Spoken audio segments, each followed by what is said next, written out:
applause for yourself. Just give yourself a round of applause. Yeah, so as I said, I'm Dominic Kimathi, and welcome to iHub as well. So today is we're hoping to have a very immersive event hosted by the Creative Economy Practice here at iHub, or what we call CC Hub. And so we have a great sessions planned out for you guys.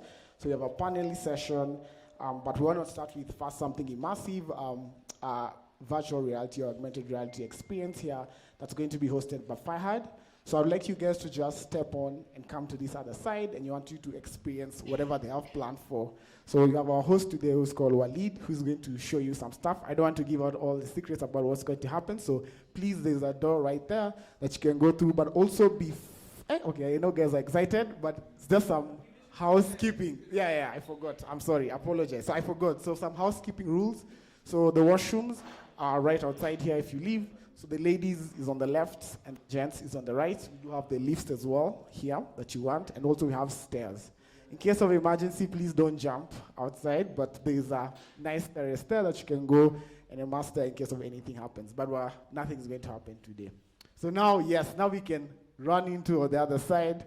So kindly guys, just walk into the other side. I want you to experience the augmented and virtual reality experience, so just go through, and Walid will take you through about what's next. Thank you.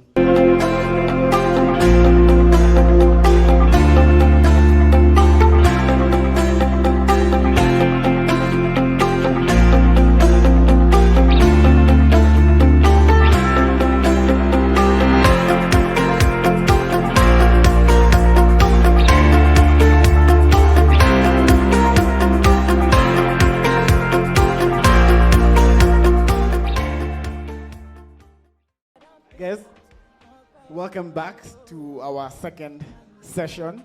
How many guys have gotten to experience the VR? I want you guys to let me know how the experience was, and would you recommend to anyone else who hasn't experienced it? Good afternoon, everyone. I'm Sant Mark, a writer. The experience was quite immersive. Though I think for us who are a bit short-sighted, I think you should adjust the headset or something, because it was a bit blurry. Yeah, so don't get short-sighted in short, because you will miss out on the wonders of VR. Thank you.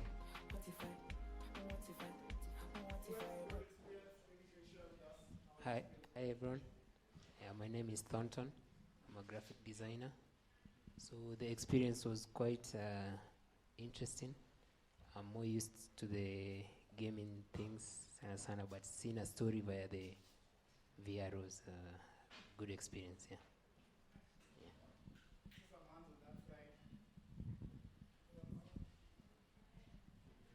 Hello everyone. So for me, the experience was really fun, and I got to experience Machakos County in real time, so I feel like that is very powerful of VR. I would definitely ask everyone to try. You guys keep saying experience Machakos. What did you experience about Machakos County? What did you learn, or what did you see that you hadn't thought was there? Okay, for this one, I had heard about it, but I wasn't sure it was such a large-scale thing. So there's an entire craft industry in Macha that is actually dubbed the headquarters of like woodcraft in East Africa. So that was really fantastic to know from the experience. Yeah. Nice. I saw hands on this side. Oh, the hands. Okay. Hello everyone. My name is Lillian. I'm a producer.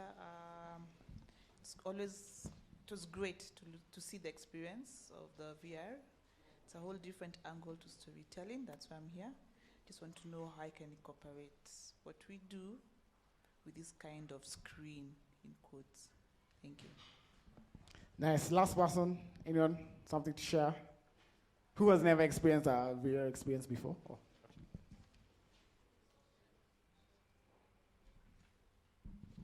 So I actually have experienced a VR experience before, so I'm not the person you're looking for.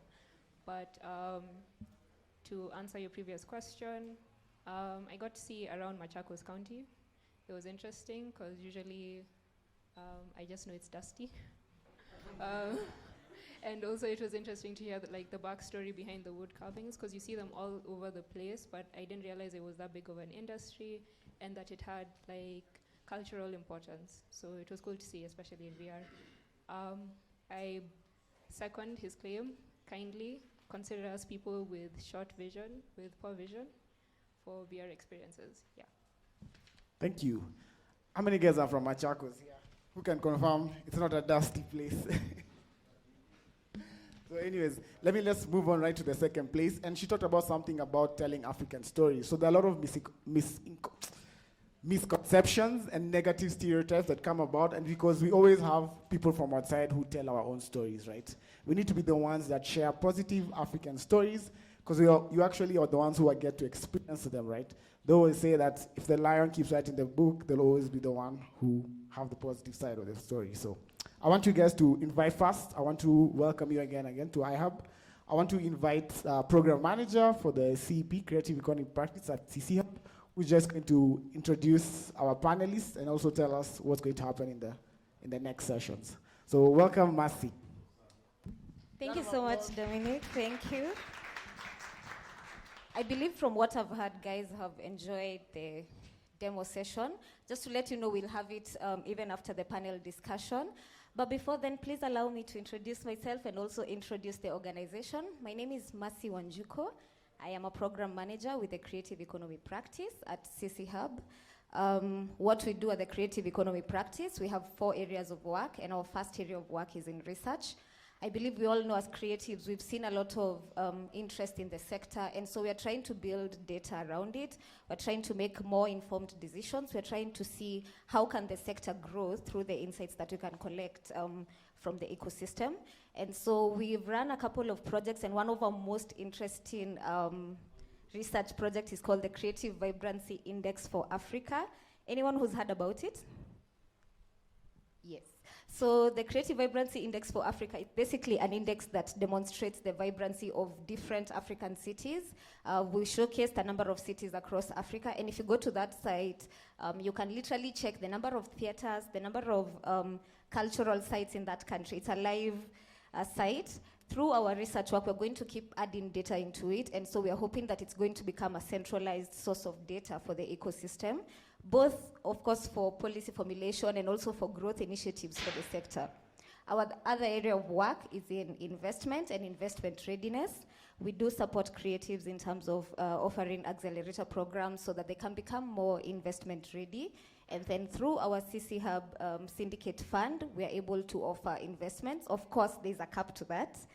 So check out on our websites, we'll have more details around that. Another area of our work is on community and ecosystem building. Just by show of hands, anyone who knows that we offer free event space for creatives? Free event space for creatives? If you want to do a movie premiere, if you want to do a music video, if you want to do, we do offer this space, and it's extendable even to this other side for free for creatives. We also offer hot desking spaces for creatives. So I know this is news to you, but we'll provide you with a link so that you're able to register. You book your slot, and then you get the space. Of course, you support yourself in other things like sound and all that. For us, what we've done for now is to give you this space, and I believe it's good enough, right? So we can host even up to 200, so we can fold all the way to that section. So if any one of you is looking to have an event and you don't know where to take it, you probably don't have the budget, because I mean, we all know how the sector, we are all growing as a sector, and sometimes we do need support from here and there. And so the support we offer for you is the event space and also the hot desking. So a link will be shared to you so that you're able to register and book your dates. Now, the reason we're here today, and we have a very exciting panel that's coming up, but before I introduce them, we're just here to sort of see how can we be telling positive African stories from Africa. We've seen a lot of misconceptions, as Dominic has mentioned, about Africa. For instance, I was listening to, we had a similar event in Nigeria, and one of the panelists there said, if you just Google a child in Africa, if you just Google that image, whatever you'll see as the first image is very horrifying, right? Because it's probably a photo that was taken of a child somewhere in a marginalized community, and that is probably what people think of Africa. But then again, we're doing so much to sort of change the narrative, and we have technology for that, and we want to see how these two things intersect and how we can drive better positive storytelling for Africa. So without much ado, please allow me to introduce my panel. I'm joined by very, very, very committed creators in the space, and I know they'll share a lot about what they're doing. I'll start with Walid. Walid is an excellent producer. Walid, please come forward. A round of applause for him. Guys, it could be better. Walid, please have a seat. It's free sitting, so choose the space. Yeah. Then next up, we also have Mwihaki, who is the founder of Paukwa House. Let's give a round of applause for Mwihaki. I'm also joined by Brian Gatia, who is a storyteller. A round of applause for Brian. And then last but not least, I'm joined by Wanjiru Koinange, who is the co-founder of Bookbank. Let's give a round of applause for Wanjiru. And now, just because I haven't told you enough about them, I want each of them to just sort of give us a brief about their area of work, and then we can start the conversation. Should we start with you, Brian? Ladies first? All right, fine. So if it's ladies first, let's hear. Thank you. My name is Mwihaki, as has been said. Paukwa, Sahani, Giza, Kiboko. Yes, you know yourselves. And the reason that we are called Paukwa is because we want to go back to our ancient and very own rhythm and sense of storytelling. And what happened when I said Paukwa? I saw smiles, I saw teeth, right? Because it's all about taking us back to a time when we came alive as children, and we really got excited about gathering around either your grandmother or in school or whatever, but it takes us back to a happy time. And what we do is we tell stories of Kenya, of the Kenyan experience, of the Kenyan identity, stories that are undertold, undervalued, unknown often. So we spend a lot of time in archives, in little libraries, going through old material. And we now gather around digital fireplaces, virtual fireplaces, and we share those stories every day through various story collections on social media. And I'll say one thing. I am a reader, and we spent a lot of time talking about books. I love books. And when I started this initiative, it really pained me to no longer be able to think about publishing a book and having people hold something that they were going to read. But in time, I learned that, you know what? We need to go to where people are, and where people are is in virtual and digital spaces. And with our first story collection, which was about Kenyan female firsts, in 30 days, we reached 400,000 people. Those were the days when Facebook used to work, before shadow banning happened. We would have never reached that many people with a physical book. So the reader in me is like, there's new ways of reading, so long as the stories get to the people that we need to tell. So that is what my team and I do every day.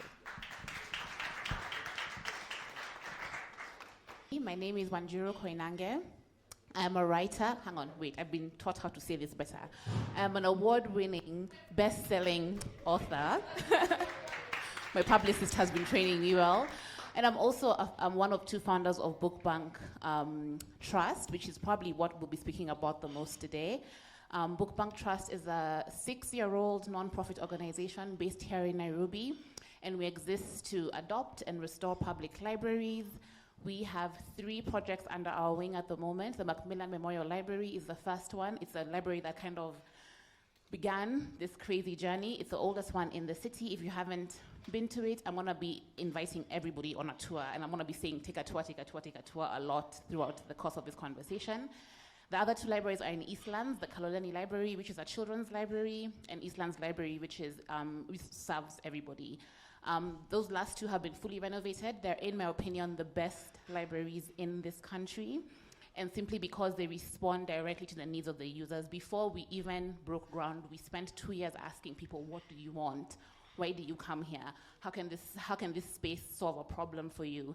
And the result has been a space that on a day can get 600 people walk through it to do whatever they need to. And we like to refer to our spaces as palaces for the people, because they're designed with the people in mind. That's our spiel. I'm really excited about this conversation and how we can expand the conversation around storytelling.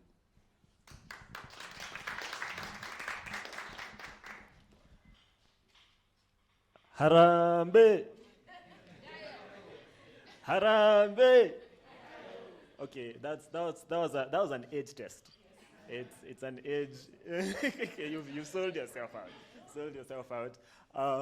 But it's also part of what I do that has brought me here. My name is Ngatia, and I'm part of the team that has co-founded and run a series of productions called Too Early for Birds, based on Kenyan history. So we take a thing like that, which is something that's known to some people, and to other people who are Kenyans, it's just a thing that's on the coin, of a lot of the money you use, or the country's coat of arms. And we trace its history. That phrase, for example, how it was used by the Indian workers who were building the railway line, which eventually led to the creation of this city that we are functioning in, and this city eventually led to a lot of us moving here from different places and gathering at this point. But because we're in the same line of work with Paukwa, we do that on stage. So we don't believe that the old fireplaces are gone. We just believe in orature and the old art of telling stories in front of an audience and sharing it. But we also believe that within that narration, we should have a good time and then learn a bit more. All right? Like, you come in here, you don't know where Harambe came from, and you walk out knowing, okay, maybe it's an Indian phrase praising a god, but now it's a Kenyan thing. All right?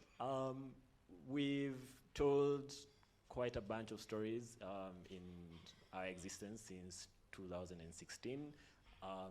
We've told a story about how the Macmillan Library came into existence, which is wild. It starts with some people walking across Africa and others buying the whole of Nairobi.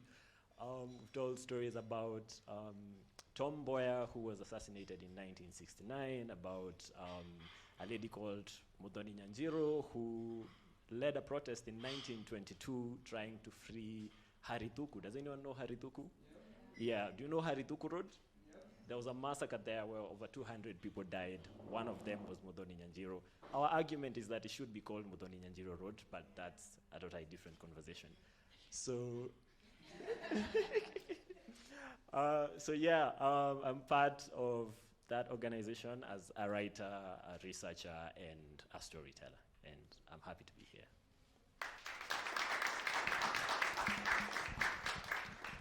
We've heard from them. Now we know them much, much more better. Oh, Walid. Oh, my goodness. Oh, my goodness. Sorry. I'm kidding. My name is Walid Kilonzi, also known as the tallest hobbit. I'm an extended reality producer. I've been doing this for 7 years. My company is 5 years.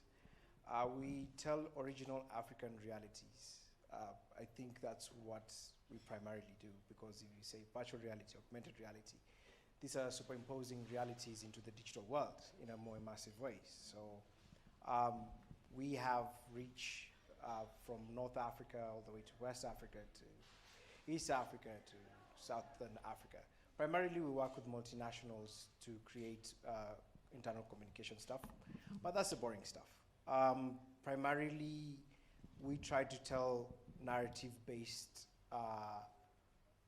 stories through VR and AR mostly, but also through our boring work, which is with multinationals. So for instance, we create what we call simulations. And a simulation is simply you're able to kind of recreate a factory and the most dangerous part of it. And we've worked with Nestle not just in Kenya, but also in South Africa to create a hand tracking simulation that would allow somebody to practice digitally before they get into the factory. And in Kenya, it's such a big success because they've not had an accident since we did that simulation. So to us, we count that as a story also, like of how a small company like ours is able to kind of create such kind of impact in Africa with such kind of technology. That speaks to our capabilities. Yeah, I think that's pretty much what we do. Great. Let's give them a round of applause. Now, I believe from their various lines of work, we can all tell they're all storytellers, right? In different aspects, yeah? So I just want to start by asking, how do you think media and storytelling can shape the global narrative? I believe even if our work has started here in Kenya, in the long run, we anticipate for it to contribute to a more positive global outlook. So maybe, I don't know if we do ladies first again, now that the gentlemen had decided. So to the ladies, we will start with you just to hear around, how do you think storytelling will reshape the narrative of Africa? I'm tempted to rephrase your question. I think it's already doing that. Yeah. I think we've already, for very many years, been frustrated and tired of the stereotypical way that stories are told about us. In the mainstream media, which is not a mistake. Everything that we see is designed to look that way. It's designed to portray us in the way that it does. Part of our work at Macmillan has been to go through the archives of the Macmillan. And between 2019 and 2020, we had about 6 interns catalog every single book in this very colonial library, which, by the way, wasn't open to Black Kenyans until 1962, 30 years after it was opened exclusively for the use of white British settlers. So in looking at this content, you begin to see that nothing about the way that stories are told in the mainstream media is by mistake. It has been very, very carefully designed. And I think the way that media can begin to continue to do that is by using the same kind of intentionality in the way that we tell stories. I think that talking about how we can tell stories is great, but investigating what those stories are and how, because stories are everywhere. I'm inspired by watching people. Like, I love sitting at cafes and just watching Kenyans be Kenyans. It's where I get the fodder for all of my creative work. So the storytelling is not just what you're writing down and capturing and putting on stage. It's really also about how we're living our lives. We still put English names first in this country. What are we doing? What does that signal to anyone when I go to Denmark and say my first name is, insert my first English name, which I will not be saying on this stage? And it's those investigations that I think I'm more interested in, because if you get that right, then what people see is not kind of manufactured. It's more intentional about like where the stories are, where our grandfathers' narratives, what is our response to the Macmillan Archive that calls us barbarians and natives from uncivilized lands? So the media has already done its thing. We've been frustrated for a long time, and our solution or our answer should be the same intentionality that was used to design this machine that calls us the Dark Continent and all of those phrases. I like that call for intentionality. Let's hear from you, Walid. What are your thoughts? I think it's really interesting how we place so much emphasis on how others look at us, but also how do we look at ourselves. And maybe this is controversial, but I mean, there's a lot of funding out there to tell stories, African stories. But there's always this kind of European or South American or North American influence in it that has a theme and things like that. But I also think there's something to it when we tell stories to our own selves. I think that has more power, because then people are like, oh, what are those guys doing over there? What are they talking about? Where we can have Black funders sponsoring for Black stories, and maybe distributing it in other places. So for me also, I think charity begins at home. It's one thing to say they tell our stories, but what do we tell each other on the fire? how are we supporting our own here before we take it out there. Yes. So let me start off by sharing the quote. I think Dominic shared, but I'll say the whole thing. Until the story of the hunt is told by the lion, the tale will always glorify the hunter, right? That's our mantra at Paukwa. So like Walid says, we tell the stories that we want to hear from the perspective that we think is important. What we do is that we're cognizant that we live in a globalized world with tools that are not under our control, right? So we decided we're going to not just get mad, but we'll be active in our anger, and we will tell the stories that we want remembered.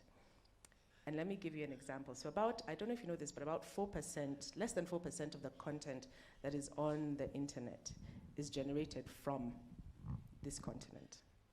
So what that means is that eventually we are being erased, not just in our own stories, but just even in our representation.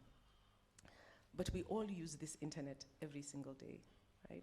There's a generation of children who don't know anything else but going online.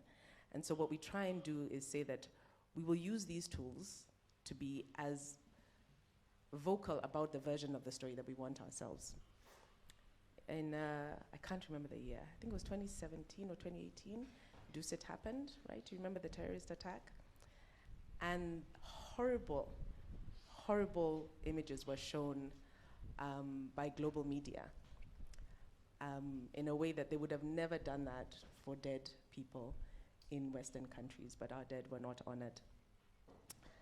And of course, KOT were like, someone tell New York Times, right? And they got mad.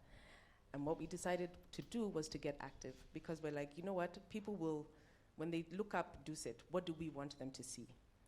And so we did a collection called Kenya Pamoja, and we told stories of what happened in Nairobi from different perspectives that day. We told the story of a man whose wife was trapped in the complex and what he had to go through.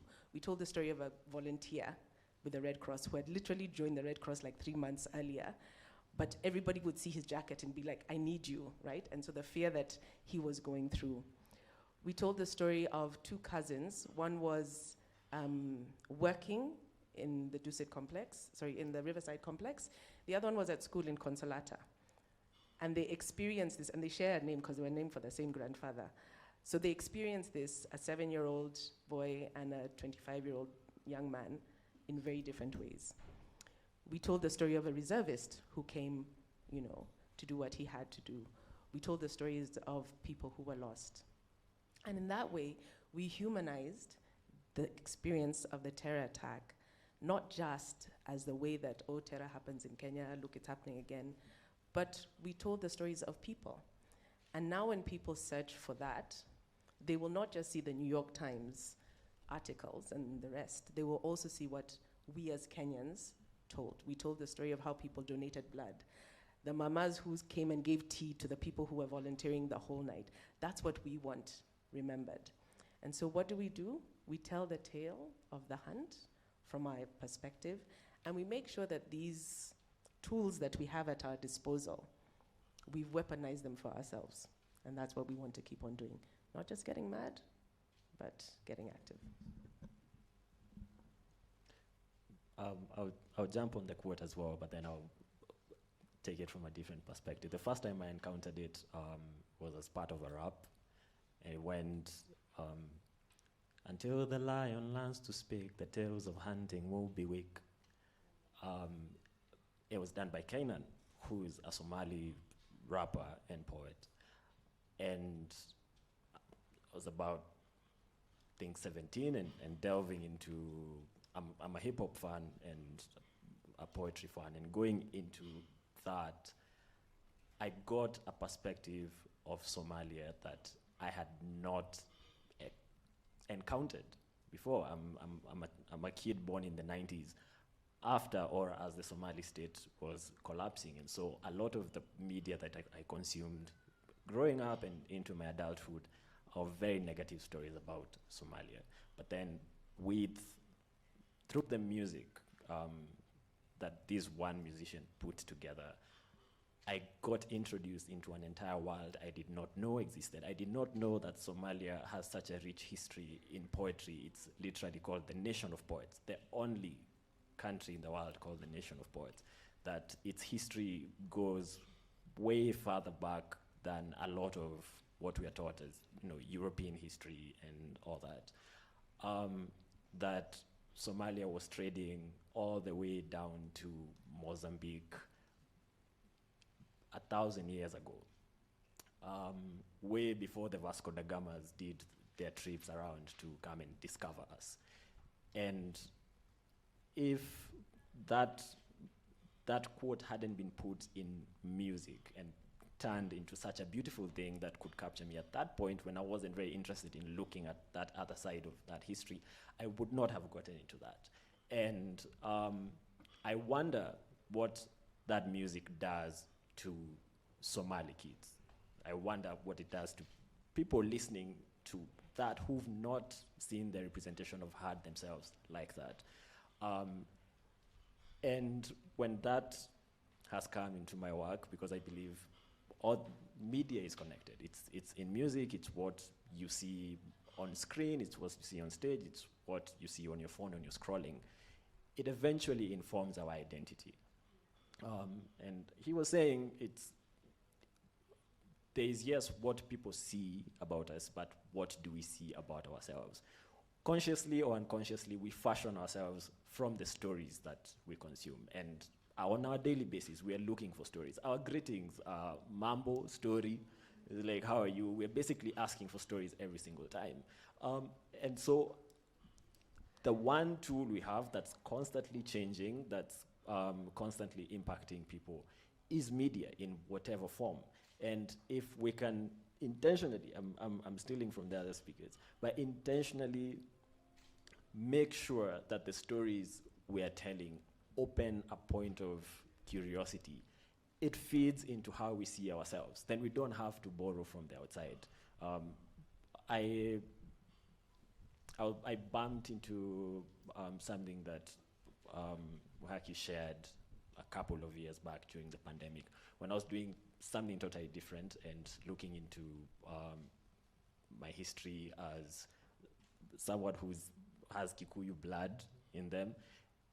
And at some point, I'd asked myself the question of how far back does my history go? Because I read the books and it looks like 1800s.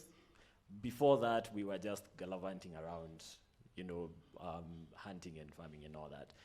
But as I started going back into different forms of the way we preserve our history, which is mediated in storytelling, it's in songs, it's in riddles, it's in all that, I came to learn that we have, in my community, a history that goes back way before the 1200s, where we thought of ourselves as a nation unit. And that's the same as everyone else we were interacting with around. And that has given me so much stability as I walk out to confront the world. I don't feel like someone is doing so much better because they can draw Leonardo da Vinci in my face or some Greek philosophers and all that and be like, okay, we were doing this before you. So for me, it's what we can do with the media to firm up our sense of identity. And if we have that concrete, then the future is open for us. We've had a couple of examples of stories, and I just want to throw maybe to Walid. Is there a particular story that comes to mind that you thought, for you, I need to tell this story to fight this stereotype? From the room before, as people were coming in, they said that they were surprised about Machakos. Is that one of the stories that you've probably told to change the stereotypes around it? No, we don't do that. We don't try to change stereotypes. We just simply tell stories that exist. I think that's more powerful for us. Because if you keep on thinking about the other guy, I mean, like, you're obsessed with this other guy. You're like, oh, why are they telling our stories? But you're not telling yours. So we don't try to stop any sort of stereotype. Our own story as a company destroy stereotypes. So we end up going for conferences, giving talks or things like that, and they're like, "You're doing this in Africa?" We're like, "No, we do this in Kenya." But that to me that's the work that we do. We don't try to stop any sort of stereotypes. I feel like the other people who are doing that very well. But for us, we just try not to get obsessed about the other guy. We try to say, okay, what other cool thing could we do? And I had Muhaki also mention something about tools and using the tools that we have on our hands to probably do more. Let's talk about technology and how we can leverage this to amplify our African voices. What sort of technology have you taken advantage of? Or what are you applying in your own line of work? Wanjiro, maybe? That's a great question. So I think I'll talk about both Bookbank and my writing work. But at Bookbank, when I talked about the collection and going through it, and we began to digitize this collection that spans 1800s to date. And we have everything from city council minutes to the newspapers to photographs to microfilm. And we've begun digitizing it very slowly. And the goal has always been digitize this material, make it publicly accessible so anybody who needs it can access it.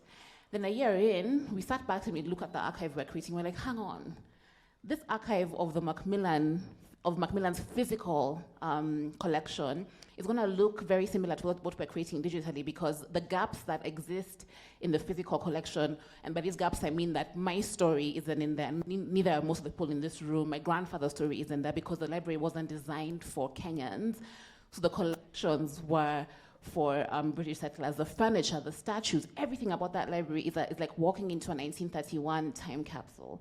So now this organization that's young and full of energy is continuing the same thread by digitizing the same collections, and which is why I talk about intentionality, because your intention is great, right? Digitize the collection so everybody can access it, but you're repeating the problem.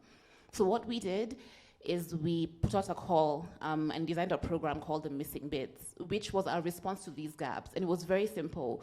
We would invite you using technology to come to the library. If you can't come to the library, we will Zoom you. We will capture your story and add it to this archive. So when you're thinking about how the colonial powers captured 1963, which was very tongue-in-cheek, being like, oh, look at them trying to run a country, how cute.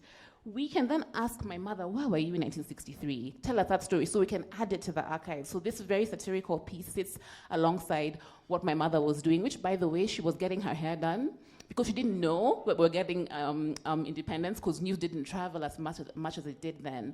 But that story is important, that people were doing things, they were living their lives, they were being humans when these big moments were happening. And the way that we capture these stories is a benefit of technology. We meet people where they are. I'm like, if you can come to the library, be in this space and see what it inspires, do that. Technology allows us to use voice notes, to have people just give us whatever if they have maps in their homes, photographs from their photo albums about this moment, bring them in, we'll digitize them for you. And to my last point, the thing about technology is that you can do anything. We didn't have much money for this project when we had cell phones and we had tripod stands and we had ring lights.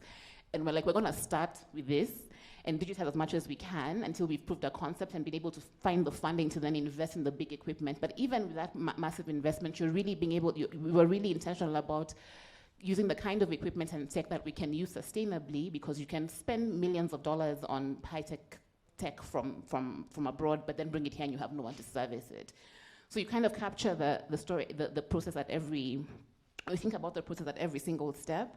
And what is happening now is that we have an archive of Macmillan's collection, but it's a lot more balanced than the original collection because we've inserted our stories, positive or negative, into them, because positive storytelling is important. I think honest storytelling is even more important. The Havoc of Choice is not a happy book. It is not by any means a positive story about like what happened in Kenya in 2007, but it's very important because in the moments of pain and turmoil, you get to discover who you are, you get to discover where your gaps are, what your problems are, and I think all of those stories are important to then present a more holistic version of ourselves and also to the world. Moihaki, do you also want to chime in on that? I will, but I'll say something a little different in terms of tools. I think that tools are just not technology. Tools must be responsive to the audience that you are trying to engage. And as I mentioned, most of our storytelling happens on social media, but we do keep a website, and a website is like an old school tool these days. But we say that, you know what, we need it as a modern day library. So it's our repository, right? So, social media is very transient. What you saw yesterday is gone. You might not find the feed, whatever, but our readers know that they can always go back to the website and find stuff there. And that is also now serving the world. But there's another aspect of tools, and this is where our work with children has made us realize the insidiousness of technology. So we have a animated cartoon series called Hummingbird Tales, where we tell stories of Kenyans who are like positive role models, and we tell their bite-sized stories, right? That goes out on YouTube. It is now on Akili Kids, so it's on DSTV. So if you have technology, you can access Hummingbird Tales. But what if you're a child in Migori whose father doesn't have a phone that is a smartphone that can be shared with you? What if you're a child in Turkana, right? And so what we've done is that we've said, okay, we still need to be analog, yeah? And so we've come up with guidebooks which children can still read, yeah? And have activities that will help embed the reality of those stories for them. So I think that we have to be careful as we think about where's our storytelling happening, to be sensitive to the audiences that we're serving, to make sure that we're not, again, guilty of leaving some behind in this race to be, tech. I think that there's room for both, and we have to continue growing both and make sure that we're pulling along. The last thing that I'm going to say on that is something that we developed a few years back was something called our Kenyan alphabet. Because me, when I was growing up, I was like, A is for apple. How old was I when I first saw an apple? I didn't know whether it was a fruit, a vehicle, so we have interruptions in our literacy because of the things that we choose to teach with. And so we did a design workshop with kids from 47 counties, and we asked them, tell us what would be an appropriate reference word if we're building our Kenya alphabet. And so we did that, and the interesting thing is that once we finished it, then we put on a version that was an animated version again. And for us, diversity is a huge thing, because we say that Kenya has 44 communities, all of which contribute in their own specific and unique way. So then we did referencing of the letters using sentences. So Akinyi saw an ant go up a avocado tree, right? Yeah.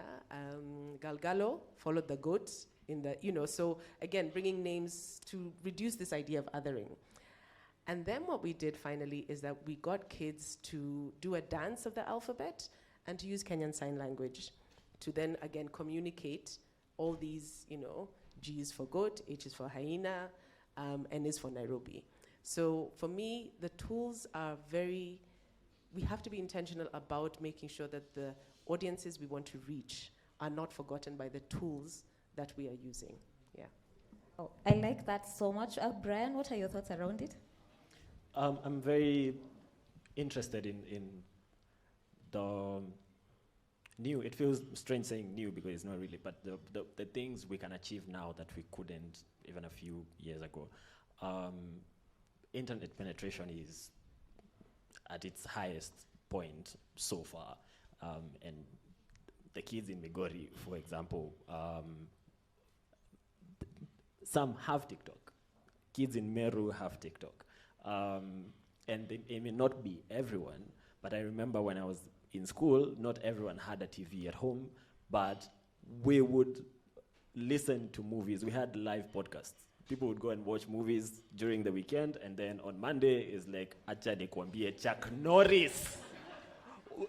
Almost every class had their own DJ Afro, and they were doing the thing. And I'd like to believe that that's a thing that's still ongoing. Things happen on the internet, and then people share that. And so what I'm very interested in so far is seeing, I've seen a limitation, say when you're creating a piece of theater. we've really pushed the boundaries of time. We've done productions that are like 4 hours, and people afterwards are like, hey, that was a lot. It was amazing, but it was a lot. It was like, yeah, but that was 40% of what we could find. There's so much more. And the same people after the production would be like, so how come we didn't learn this in school? How come there's all this history that's out there? There's all this interesting stuff, all these stories that feels like it should be something I should not have left the class without knowing. And my interest now is, how do we take these bits of information and share them out in a way that opens up addition? You know, you can stitch, you can tell you a story about something that happened during, say, the struggle for independence, and you go to your grandmother and say like, okay, how did this happen? We can tell the same story over and over in different languages, and it's something that would have taken and still takes so much more if you're publishing and then translating that and all that. But if we are collaborating with different storytellers who speak different languages, we can reach a much wider audience. There's something that has shifted in the last 3-4 years, which is how storytelling happens online. And I'd like to give the example of Abel Mutua, who tells stories under the Mkurugenzi ban. And you meet him, it's just how he is as a person. You'll just be sitting and tell him, hey, did you see him? Did you see the airplane thing from last? And then he tells you the entire story. And he's built an entire community around it over the last 3 years that are literally waiting every week to see what he drops. And that, for us, was a dream 5 years ago, that we were writing proposals with theories. And be like, we think Kenyans would be really interested in this kind of thing from how Kenyans usually consume stories, and now we have confirmed things that are happening. So I'm more interested in what we can do with present media to translate our already existing practices of storytelling. And picking from the last thing that you said about our practices of storytelling, I know we often hear conversations around responsible storytelling and also while trying to maintain authenticity. How are we approaching that as storytellers? What's your approach towards making sure that my story is authentic, one, but still I am being a responsible storyteller? Walid, do you want to go first?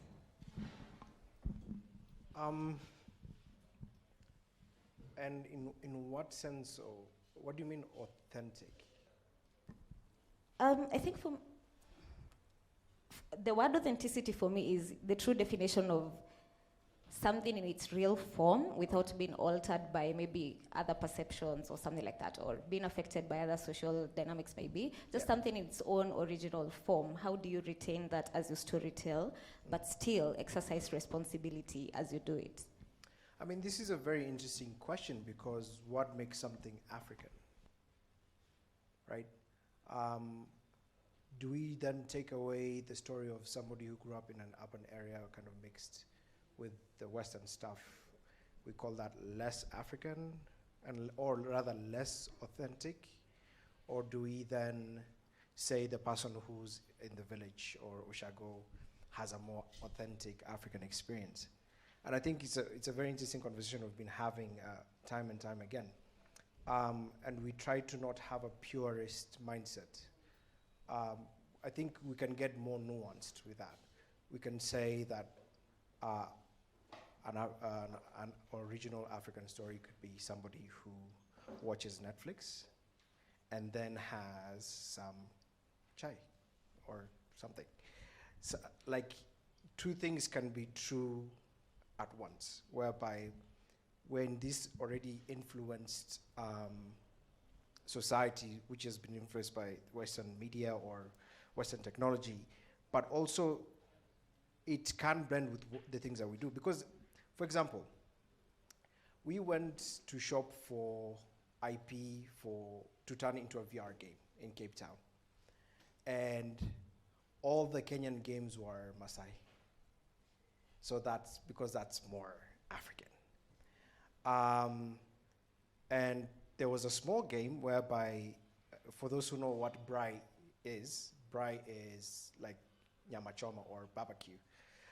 And they just had a simple game whereby the oven turned into a monster and you kind of shoot it with meat or whatever. And they're talking about how they want to do product placement and bring in different brands so that they can able to kind of develop that game even more. That to me sort of feels more nuanced than when we ourselves just keep on fixated on the same exact stuff and we call it that's authentic. To me, an African story doesn't necessarily have to have a traditional sense in it. So whenever we're trying to kind of tell these stories, which we have done with like Al Jazeera, Google Arts and Culture, Google itself, Machakos, we often have a conversation around how do we represent these ideas, and can we stop thinking about what makes it authentic and more of like what's the reality of it, and that should have interest in itself. So that's how we look at it. How is it for you, Mwihaki? So, like Walid, I'm like, what is authentic? I am a Kenyan woman, brought up, I'm a born town, right? So I am urban kabisa. If you plant me in Moranga Central, they will know that my Kikuyu is so bad, right? Does that make me any less Kenyan? No. Does it make me any less African? My experience is my experience, and my reality is my reality. And so when it comes to our storytelling, what we have said as Paukwa is that we have a sandbox that we play in, which defines our authentic Kenyanness. It is positive, it is diverse, it is respectful of different experiences, it is both historical and contemporary. That is where we play. Whatever is inside that box, we feel is authentically us. Whatever is outside is just not the version of Kenyan identity that we want to promote, right? Because there's things which are negative, which are still Kenyan, but that's outside, right? And I think that that's the decision that everybody has to make, because authenticity is a very broad term. It's very specific and unique to different perspectives, right? But we try and celebrate the fact that also our authenticity is not this gold standard of who we are, yeah? Like I remember a few years ago, there was this thing of the search for the Kenyan dress. Remember our national dress? I'm like, why, right? There's things, we always do fun collections, and we did a collection about fundamentos a few years ago. The things that we know ourselves, right? From butter bullets, right? To your Kenya bracelet, to dawas, yeah? Huh? To tropical mints, yes, we were having it, to tropical mints, right? To blocks, to smokies. You know, there's things which you don't have to, it doesn't have to be this, tribal experience of being a Kenyan, right, in the Mara or wherever.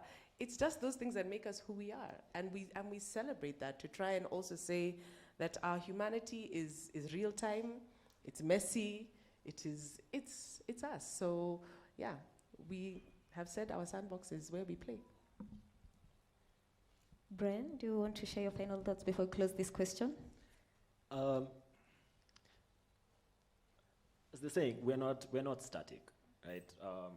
Our stories, our culture, our heritage is a continuous thing that is always evolving, right? I wanted to share a quote that I go back to often. It's by Ben Okri. To poison a nation, poison its stories. A demoralized nation tells demoralized stories to itself. Beware of the storytellers who are not fully conscious of the importance of their gifts and who are irresponsible in the application of their art. I keep going back to that because it grounds me in looking at the stories that we're perpetuating and being conscious of the fact that we have been told stories about ourselves to put us in a particular place. And there are stories that have been told in which we just happened to be around, but they were not our stories. And then after we were background props and all that. But then afterwards, we ran with them as our stories. So there's been a thing that we keep challenging ourselves with as we're telling stories, and it's looking at what makes us uncomfortable and what's missing. And for a while when we were telling our stories, we stopped holding on to the objectivity part of it, and we're very admitting, like, what we're trying to do here is tell these stories the way that I would like to see it told, and the way that I'd like to feel myself represented. And here's an example. For a lot of the stories that would find, say, in Kenyan history from, say, the early 1900s, for example, every European or white person is named, probably 3-4 names, or at least, or one name and 4 initials. But the Africans are not.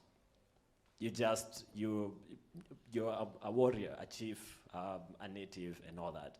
And for us, a thing as simple as a name became a very important thing. It would be like, all right, I want to know it was Kinodia in this position. It was Otenyo Nyamantere who speared the DC. I want to start there. Because once I hear a name and it places the story a bit more family in the space that it comes from. And for me, it's the small flips that we can make to ensure that the stories we are telling are more about ourselves and are more reflective of things that give us pride, right? And the funny thing about that is that it's not always the positive stories. We did an edition that was a history of violent crime in Nairobi, and people loved it because we love crime movies and we love of that. But it also gives you a bit of balance to know that, okay, we are telling the positive stories of the freedom fighters and all that, but then there's also the grit and there's the corruption and there's the evil on this other side that balances out the entire picture and puts you in a more, I guess that's what people look for in the word authentic. It's like we have what it takes to represent ourselves in a global scale. Yes. Great, I like that. And maybe before, I want to pose maybe one last question because of the interest of time, and then also get to hear from the room. But before I do that, what are some of the things that you could encourage the storytellers in the room to sort of apply in their life, in their journey, in their creative journey? What are some of the insights that you believe are worth maybe sharing with them? How has your journey been? And a few maybe last points for them to leave with before we take some questions from them. Thank you, Moehaki. Thank you for that question. I'm actually going to say this in response to the previous question, but it applies in both cases. If you're a creative or storyteller, I think my rule of thumb, at least when I was writing The Havoc of Choice, was to do your research and know your bias.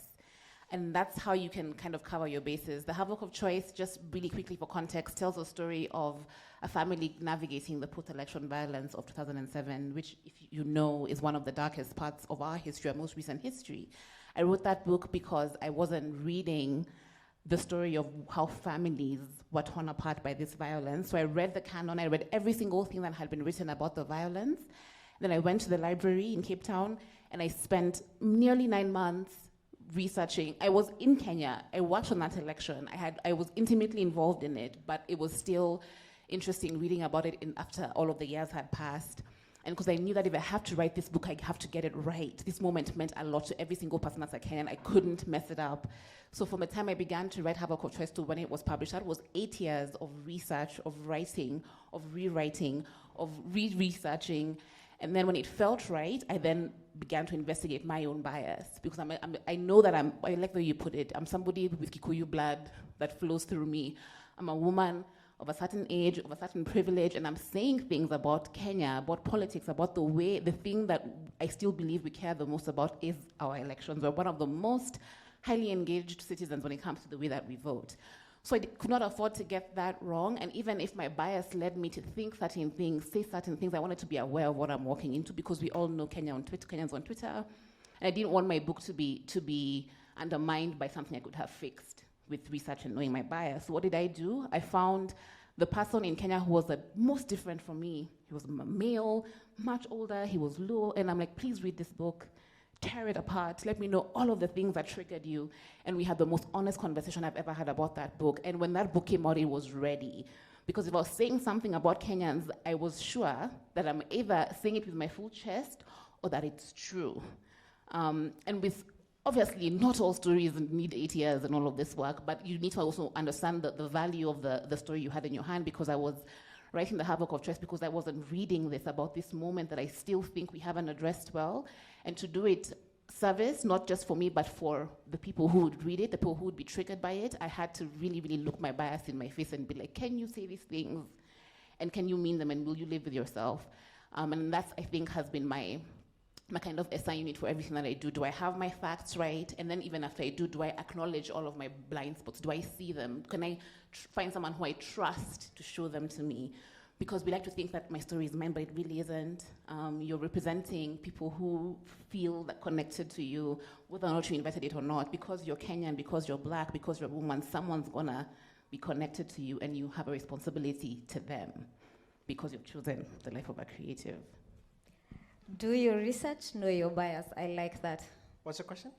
A parting shot to just sort of encourage the creatives in the room as they go along their creative journey in storytelling. Yeah, I mean, like, it's important to know, first of all, what kind of media you want to use. Of course, that's easy to figure out. Then I think we get caught up trying to give ourselves these titles. I think in film it's such a big thing where people are shy to call themselves producers or, big stuff. And all across the board, I mean, in multidisciplinary stuff, I think it's important to know where you want to be and just sort of say it. That's worked for me really well. I remember at the age of 17 convincing somebody that I can come in as a consultant, not as an intern. And 3 months later, I was a producer. 1.5 years later, I own my own company. So saying that I'm this and working towards it, it's so powerful. And also the creative industry is small. I mean, we've done stuff for Book Bank through Google Arts and Culture with the virtual tour. Pauko has told our story through one of the articles, which is really powerful. So the creative industry is also quite small. And it's good that you maintain good relationships, that you share, don't gatekeep, share. Yeah, I think that's pretty much it. Great. Know where you want to go and run with that. Yeah. Great, I like it. Mwihaki? So this is my second chapter. I wasn't always in the business of storytelling.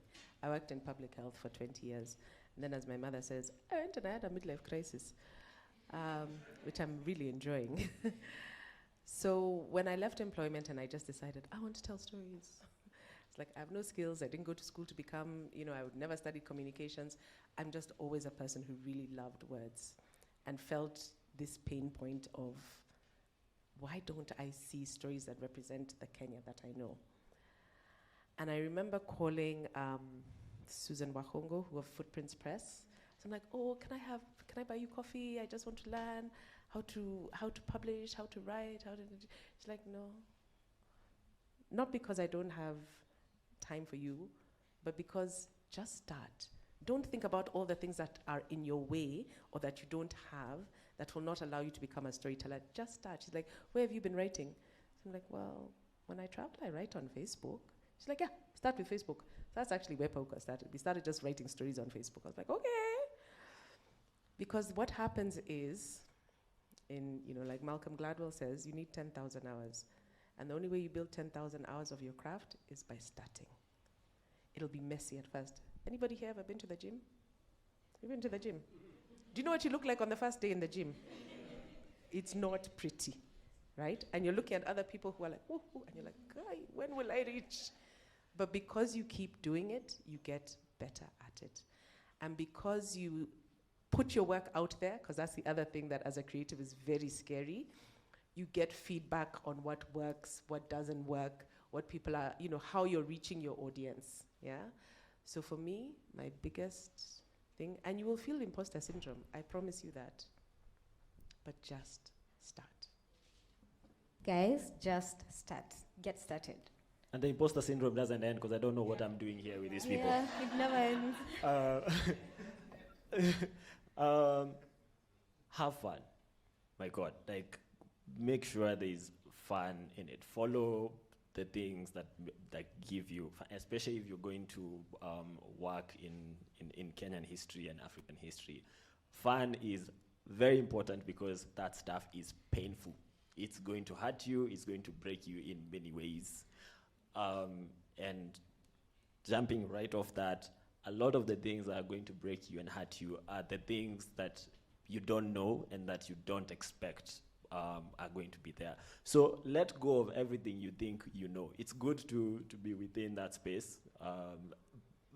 Utajua ujui, yes, as the Kenyan saying goes. You open a door and things just keep falling out and you can't believe it. It's like, I thought I was well read, I thought I'd watched stuff.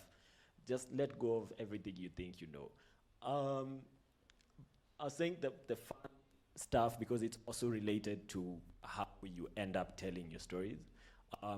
We've had a story of Reverend Timothy Njoya on stage where he ends up rapping and doing Unbogabu and all that. We have Pulp Fiction references, and those tiny things, the putting the music, like, this is really funny, but I think you will only be 3 people in the audience who like it, end up being the things that actually connect the people who are consuming your stories with the story.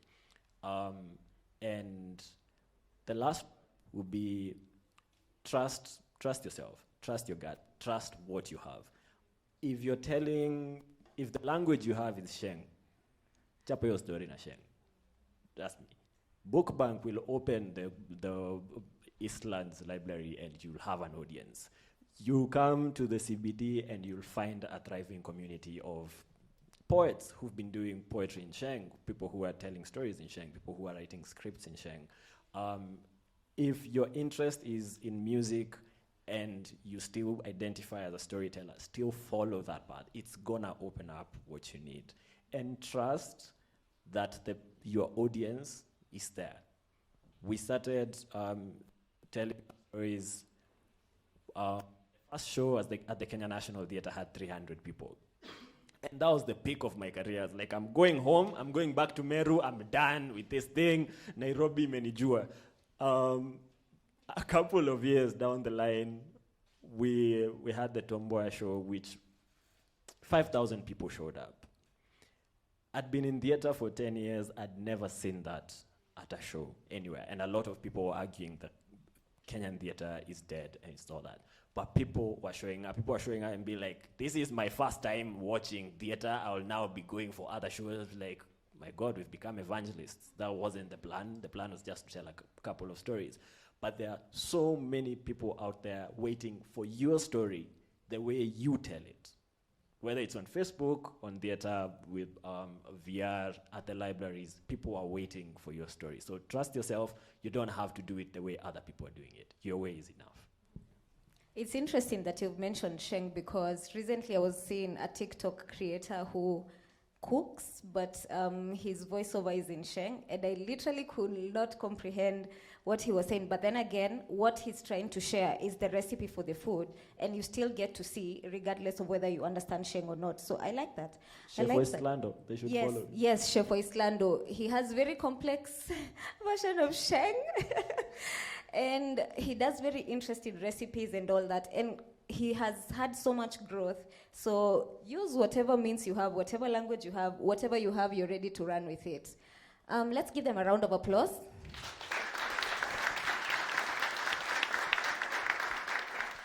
I know people are burning with questions, but we'll only take a few, and I'll request Dominic to help me pass the mic around. Where do we start? Hands? Any questions? A question? Nice. Or even a comment. Yeah, so when you're asking, please say your name, what you do, and then who you're asking the question to. Hi, everybody. It's so nice to be here. I really think we are alive in a golden age where we are not yet in the, we don't know utopian, dystopian future, and we're no longer in colonial or prehistory time.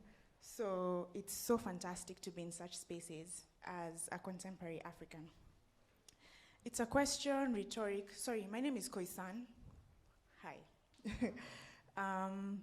So I've heard there's an emphasis of our existence as Kenyans from colonial times, sort of to the present moment, and how being colonized and uncolonizing ourselves has defined our present moment.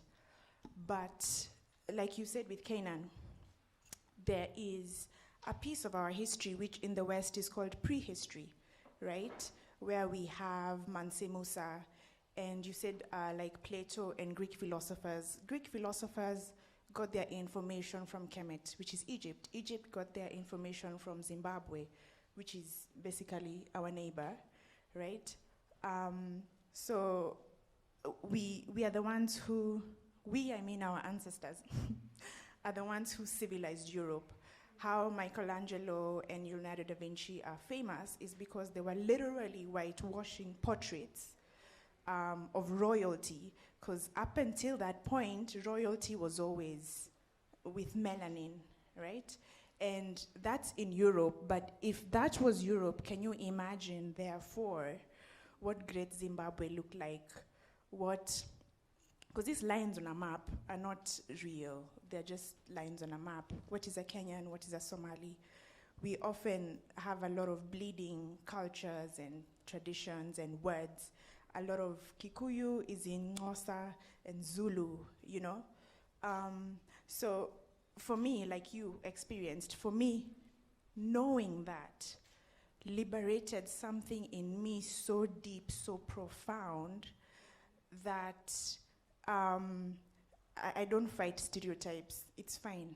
It's fine. I don't fight the white fetish of what is African. I don't fight the fantasy of we walk with lions. No, we don't.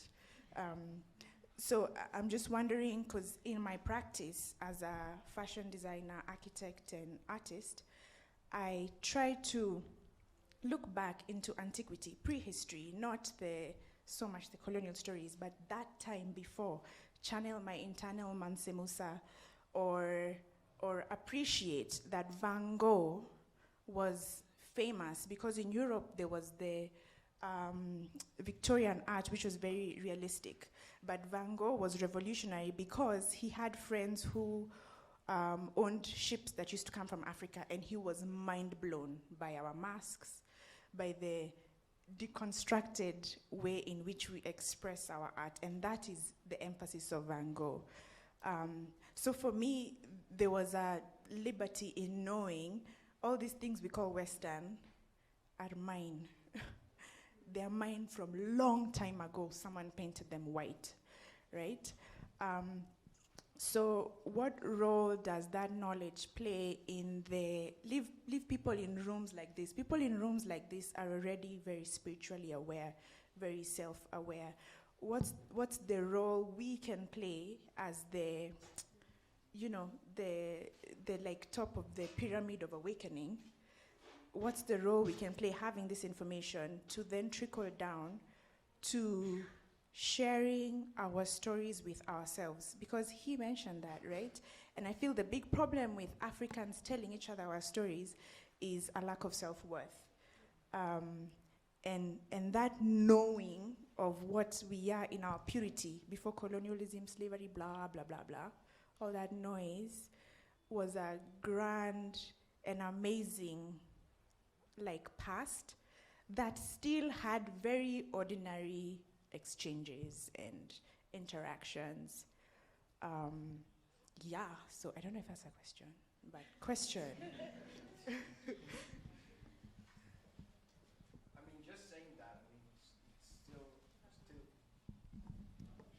Just saying that, it's still something. You don't even have to, ask a question unless there was a question in there. How can we translate that to translate it down? Okay. Do you want to answer? I don't know if I have an answer, but I think you're absolutely right. I think that there was a lot of beauty before, right? And as you were speaking, the thing that I guess popped to my mind is that when colonization ended, it's not like we went back.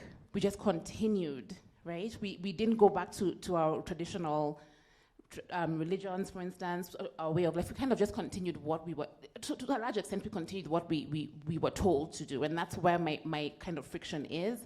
So I think there's a delicate balance between investigating this thing that happened that changed everything, be it slavery or colonization as a moment, as a very long moment, but in the same light, very urgently gathering information and sharing information about who we were before this. We were just talking about this in the green room earlier.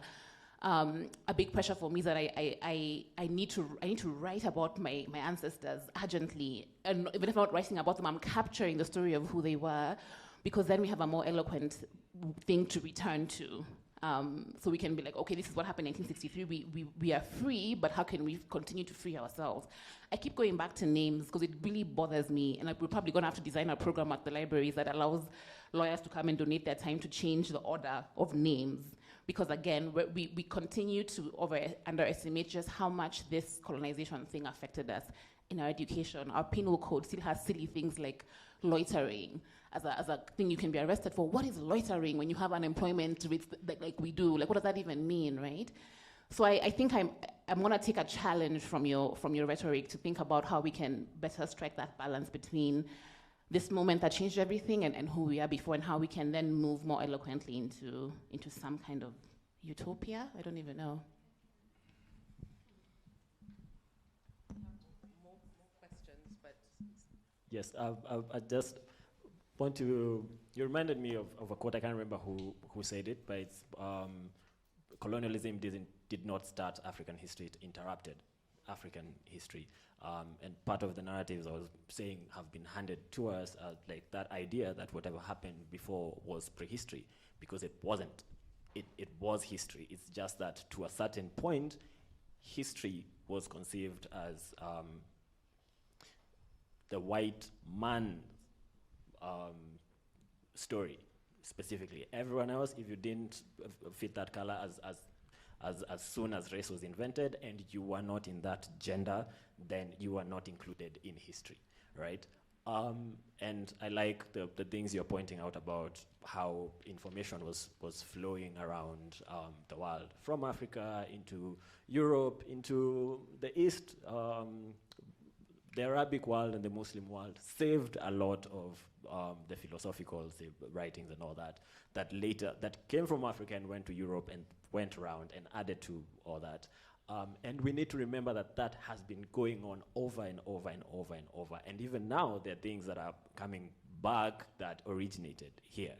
On the part where you asked us a question, mine is a challenge, and is flipping how we look at it, and not looking at, say, the masses as a group down here that we have to trickle things down to, and view ourselves as part of that group, and how this thing can be more of osmosis and exchange. Because trust me, there is way more information with the people than with the people, those who think we are at the top. So we need to stop being condescending and step back a bit, and remember that a majority of this country does not speak in this language we are on their day-to-day.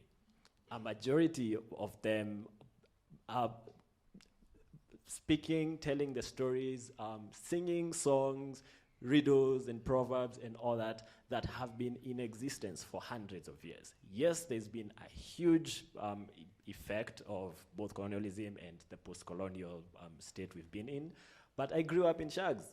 I've only been able to speak like this in English in the last decade. And a lot of the stories that I come out trying to tell and be like, oh my God, I've spent so much time in the library and doing research. There is usually someone will be like, just come speak to my uncle, just come speak to my shosho.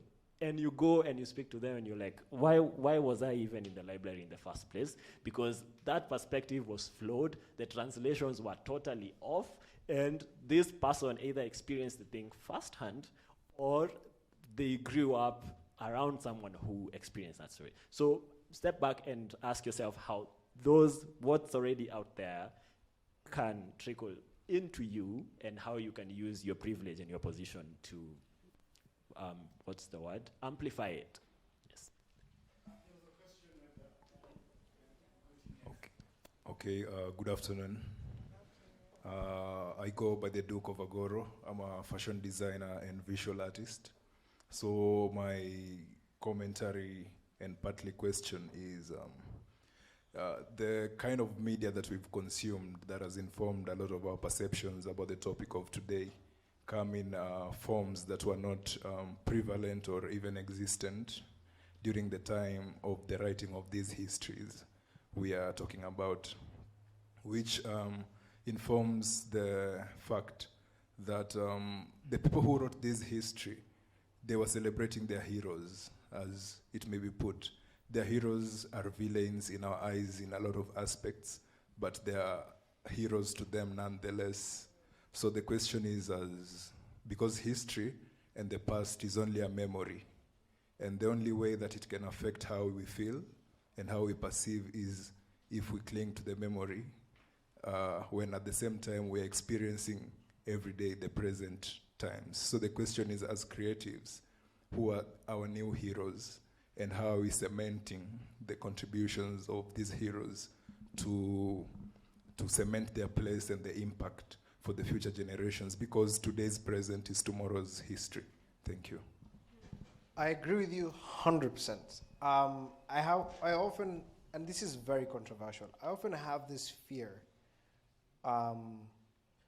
especially when you go to every forum, every speaking engagement, that we're too many trying to decolonize. Something very controversial to say. But we don't talk about what's happening now. Who are our big winners? Why are we not celebrating? Where's the audience for that? And still controversially, the money for decolonization is still coming from the same place. And it's just, it feels overwhelming for me as an artist. And I don't know how to feel about that, because can we then sort of divide and conquer? We have people who put in the work, trying to decolonize what we're trying to do here, and then celebrate what's happening now.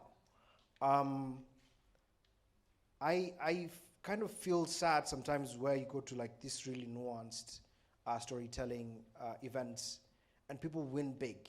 Like they're kind of the first to do something in Africa, and you never see them in newspapers. But like every conversation, even with AI, with everything, it's just consistently about us decolonizing. What about now? What is happening now? What are people up to? Who's our new hero? Who's our new Mansa Musa? Who's our new Luanda Magere? You know what I mean? It's a frustration I have personally and controversially. So I want to agree with what Walid has said. We need to start, and we need to start now.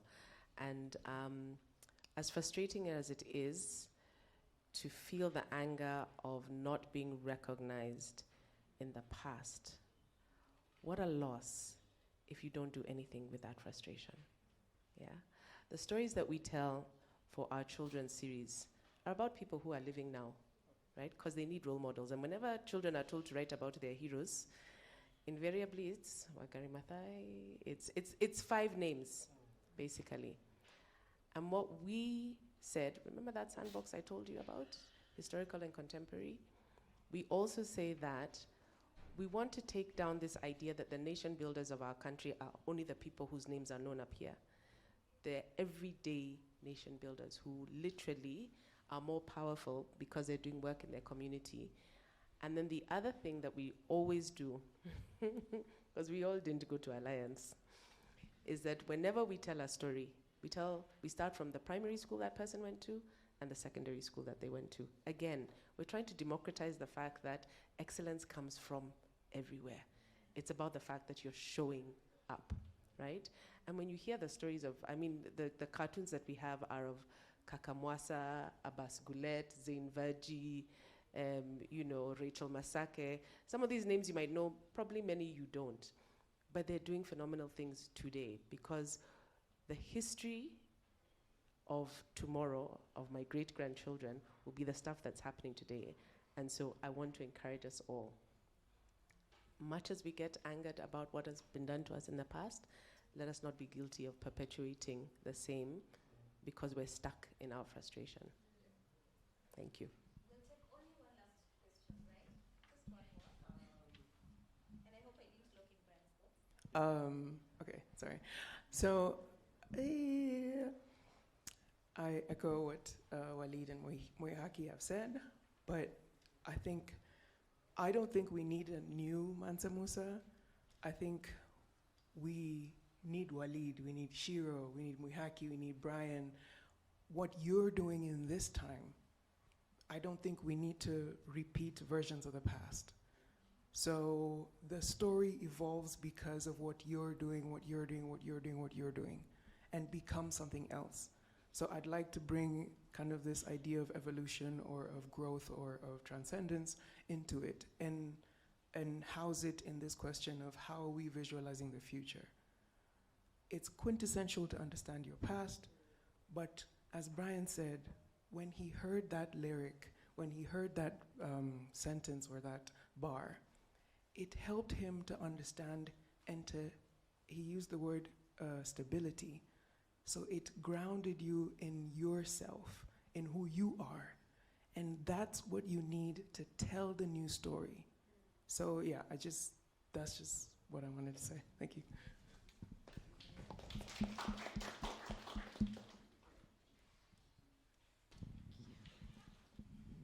Hello, everyone. My name is Becky. I am Ethiopian American and in town visiting, so happy to be here and have had a chance to hear your insights. My question is about drivers and blockers.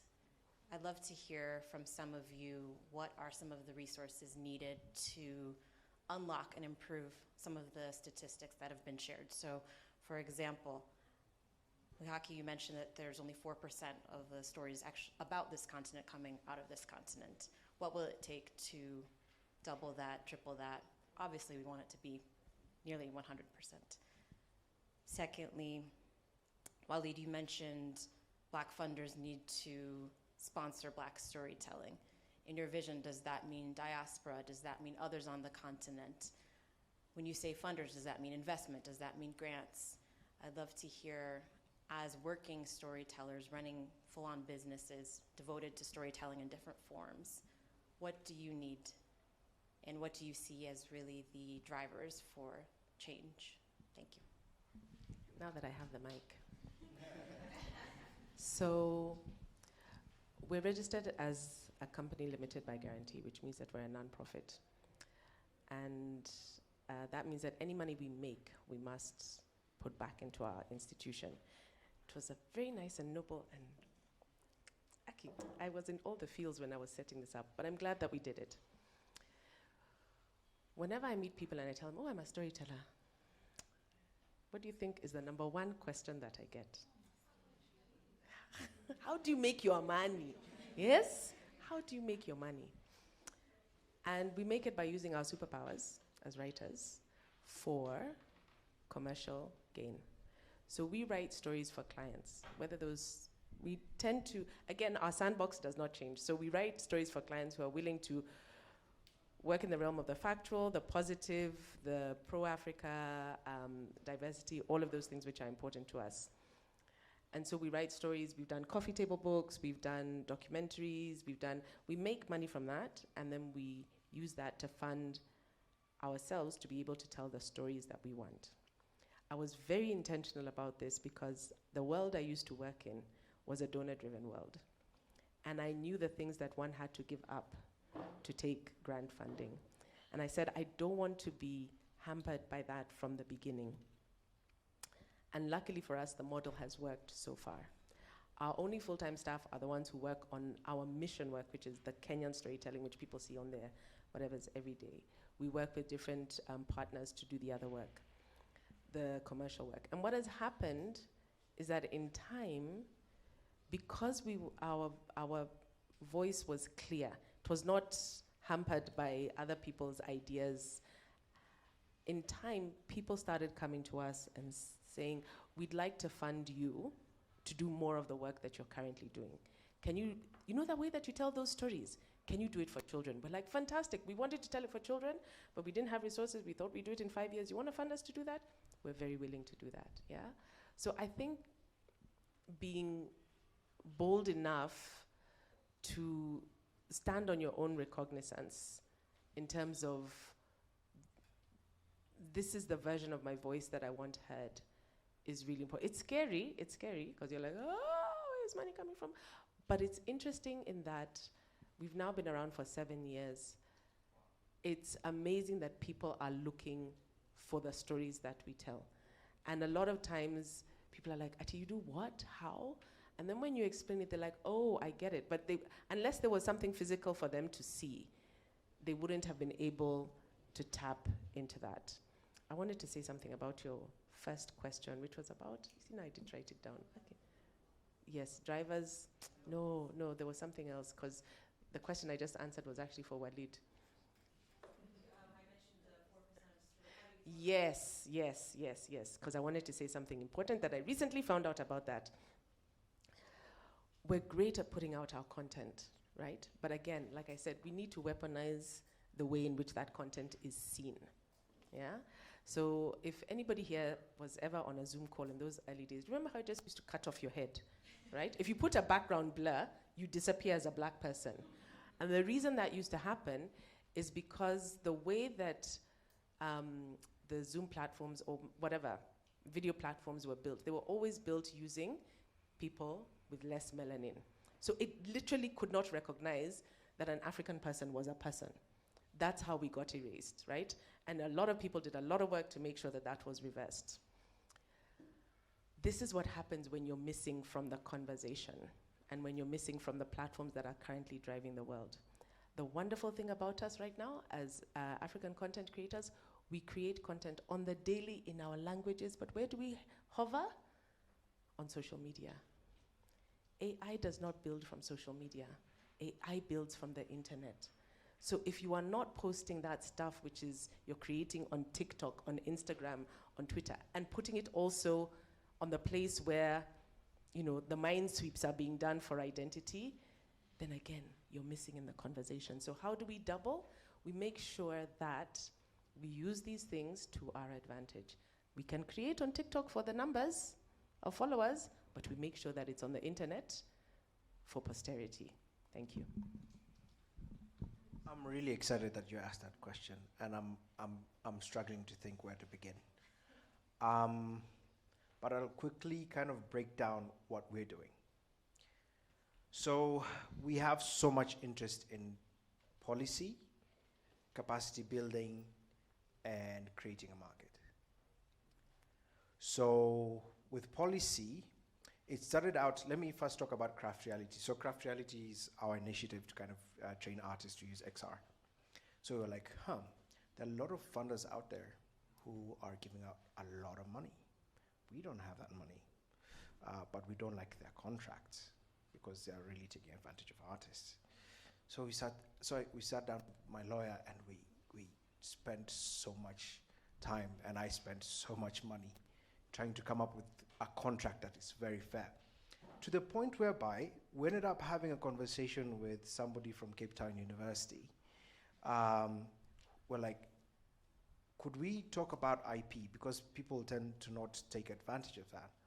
They're like, yeah, let's write a paper. So we ended up getting a lawyer in Nigeria, my lawyer in Kenya, a researcher in Uganda, to sort of sit down and see what could an introductory paper about specifically VR, AR, MR but it will eventually cover all sorts of IP in the creative industry. So that's policy. Then there's capacity building. So Craft Reality is actually supposed to do that. The initial business model is to just primarily train with our own money and then build these artists over the years and finally get to a point whereby they're really good at what they do. We can now take it to festivals, take it to different places for distribution and stuff like that.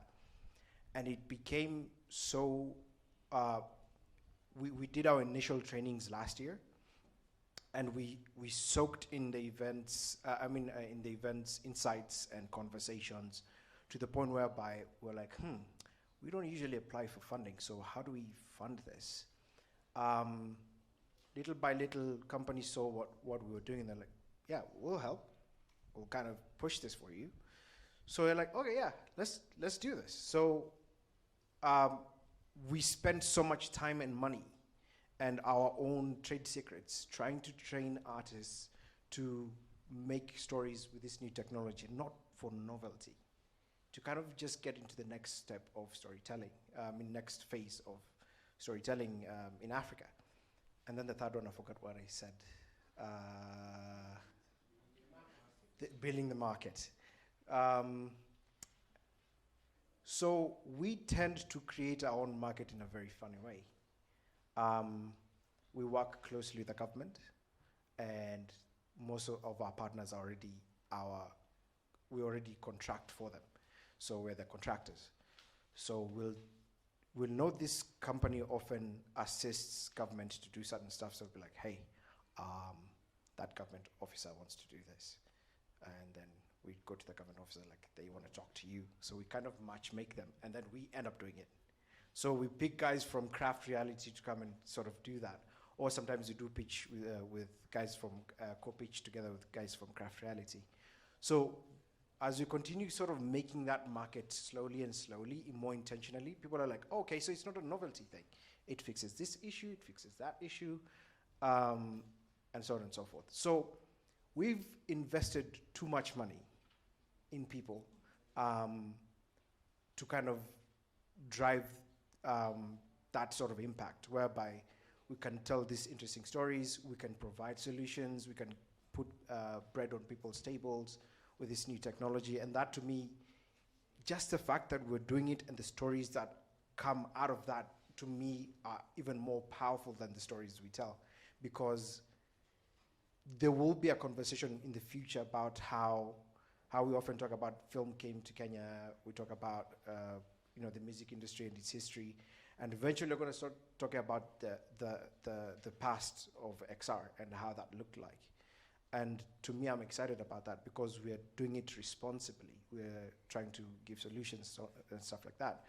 So for us, it's a matter of, if we find that we align, it doesn't matter where you are, diaspora, here, or whatever. If you align with what we have in mind and what we're trying to do and what we're trying to achieve, we definitely look for collaborators, and we put in the work. We spend too much money, like I said, to do that, and provide resources to do that. And that's why we went shopping for an IP in Cape Town for a game. We were like, we're too much in our Kenyan game. As much as we serve the African market, we need to just not see Maasai's for 5 minutes. And I don't mean the tribe, I mean the culture, the aesthetic, yes. So that opened up our minds, and we saw a really cute game, and let's do that. And this person literally just had their degree, and we're gonna spend a lot of money trying to prototype and try to build it and distribute it. And I often feel like if half the studios in Africa decided to just spend the extra money doing that, I believe that there would be a lot more powerful stories being told. Because if you're having a lot of Western money influence the stories we're telling, it sort of beats the system. Where they have more money. So, and if what's hot right now is poverty porn, right now there's some farmer in somewhere, let's go and tell that story. And there's $1 million for that, and then we're here with $100,000, $200,000, doesn't compete. So I feel like there's a responsibility for African storytellers who own companies, doesn't matter whether it's big or small, to just channel energy into other IPs, into young storytellers, even old storytellers, and sort of fund it. And funding does not necessarily mean cash. It means we'll build it for free for you, kind of a thing, and then discuss IP ownership and stuff like that. So yeah.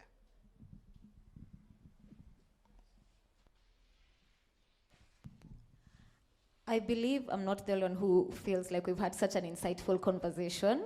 This has been so productive, and I'm really grateful to our panelists for making time to come and share with us your journey and also your insights around how we can tell better African stories and how we can use technology to leverage on our storytelling. Before we close, I have two requests that I'd like to make. One, we are going to have a group photo for all of us. So this is to the photographer to be on standby for the group photo. We also have Walid's team on this other side still doing the demo sessions. Please make sure you stop by, get to see what he's doing. Very, very great work. It's still interactive, so you can keep, we have the space available for you for the rest of the evening. So take time to walk around, see what he's doing, ask questions, interact with it. We'll also allow you to network with our panelists if they'll have the time, hopefully. But then let's give one hearty round of applause for our panelists.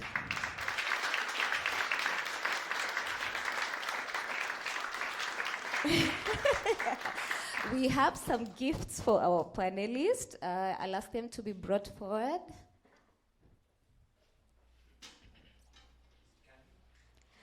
Who knows? It's wrapped, and we don't want to unveil it yet. To confirm, is there any order of issuance? The person who gave me a sealed package. No. Okay, great. So to appreciate you, Brian Gatia, for taking time, please, let me stand. I don't know what's the content. Feels a bit heavier than a certificate, but let's see.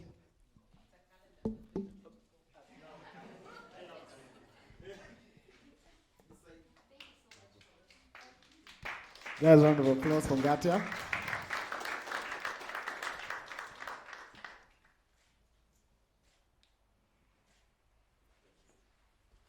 Present the next one to Mihaki just because she's seated next to me. Round of applause, guys, from Mihaki.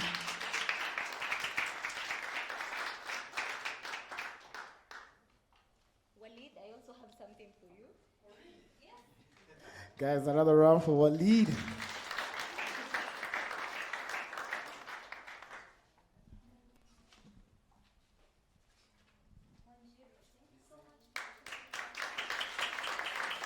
You can leave this on the camera on that side.